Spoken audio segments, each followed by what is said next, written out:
Before we begin this video, I just want to point out that this visa has several application areas. And in this video, I will be focusing more on the remote work or digital worker aspect of it, as this is my experience. However, if you are more inclined towards freelance or soft power activities, check out my blog in the description where I go more in depth regarding just that. Enjoy the video. What is up, my friends? This is Kaan here from Borderless with Kaan. I just wrapped up my 90-day reporting at the Chonburi immigration office, and I figured, hey, why not make a video about the destination Thailand visa? This visa is a game changer for anyone that plans to stay longer in Thailand, and I will try to cover as much as I can in this video. But if you got any specific questions, please drop them in the comments below and I'll try to be as helpful as I can. So let's dive in. Now, the destination Thailand visa, or the DTV Visa for short, is a multiple entry visa that's valid for 5 years. It allows you to stay in Thailand for up to 180 days at a time, which is just incredible. So here's how it works. Once you've spent 180 days in the country, you simply leave Thailand, and when you come back in, you get a fresh stamp and the clock resets and you get an additional 180 days. So no more sketchy border runs, no more confusing education visas, just a clean and legit way to stay long term. The visa launched in July 2024, so it is still relatively new, but it opens up huge opportunities for digital nomads, remote workers, and even people coming to Thailand for so-called soft power activities such as Muay Thai, Thai cooking courses, wellness retreats, medical tourism, and so on. Now, I personally got the visa as a remote worker, so I will focus more on that angle. But yeah, with this visa you can live and work in Thailand completely legal as long as your income comes from outside of the country. Now, let's break it down further. So what are the requirements? Well, you need to be at least 20 years old. You need to show proof of savings of 500,000 baht, which is equal to roughly $15,400. You need to be working remotely for a company or freelance for a client outside of Thailand. So you cannot be working for a Thai company. For that, you need a work visa. This visa is open to digital nomads, students in short courses, and people here for wellness programs and Muay Thai boot camps. It is pretty flexible, but the 500,000 baht in your bank account is a non-negotiable. So here are the key differences as compared to a tourist visa. First of all, you have the duration and the flexibility. A standard tourist visa is typically 60 days and is expendable up to 90 days. So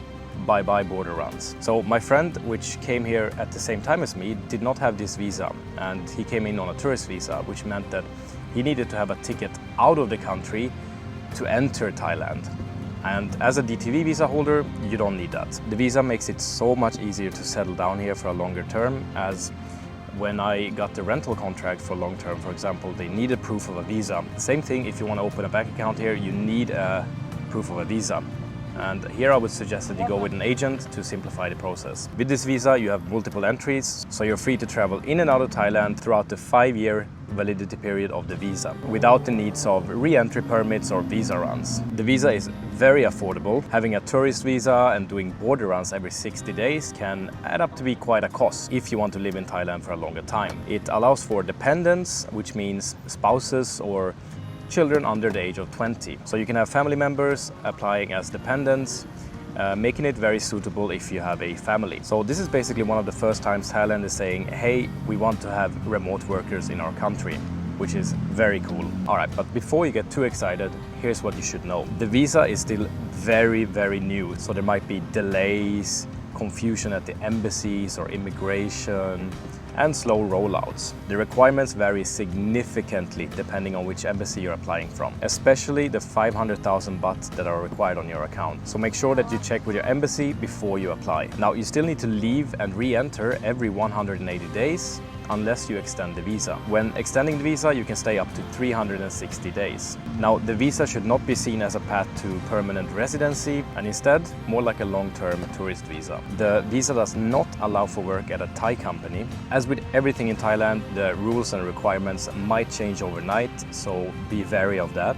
You have to report to immigration every 90 days of your whereabouts. It is a small price to pay to live in paradise, but during the high seasons, it can be a real pain in the ass. The application for the visa costs about $300, and you don't get the money back in case you're rejected. All right, so who is this visa really for?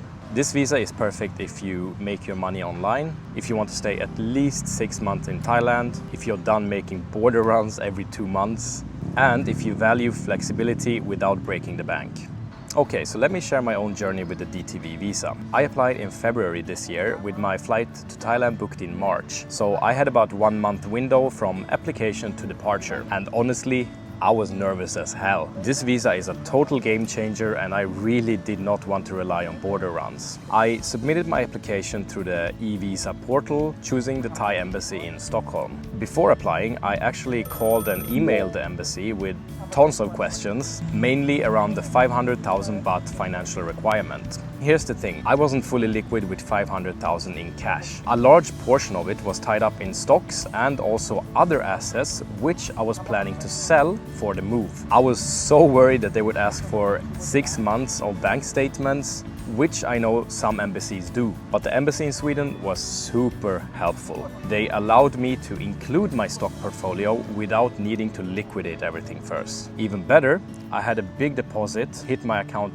the day before applying, and they didn't even raise an eyebrow. Just a heads up though, some embassies are way more strict. They might require the funds to be in your account months before applying, so always double check with the embassy that you're applying through. For the visa, I sent in my passport information, a photograph of myself taken as a selfie with my phone before applying, proof of my current location, whereas I sent in my rental contract, evidence of financial stability, so the 500,000 baht, which I sent in as, first of all, a bank statement and also my stock portfolio and also my employment contract. About 4 days later, the embassy got back to me asking for 2 more things. First, my latest income slip, and second of all, a short letter from my employer explaining my job role, specifically confirming that I was allowed to work remotely. I sent those in and just 2 days later, visa approved. So in total, the whole process took under 1 week and I couldn't be happier with how smooth it went. If this helped you, please give it a like and consider subscribing for more deep dives into remote work, visas and life around Thailand. And if you're seriously considering the DTV Visa, check out the links in the description with the official government requirements. See you in the next video.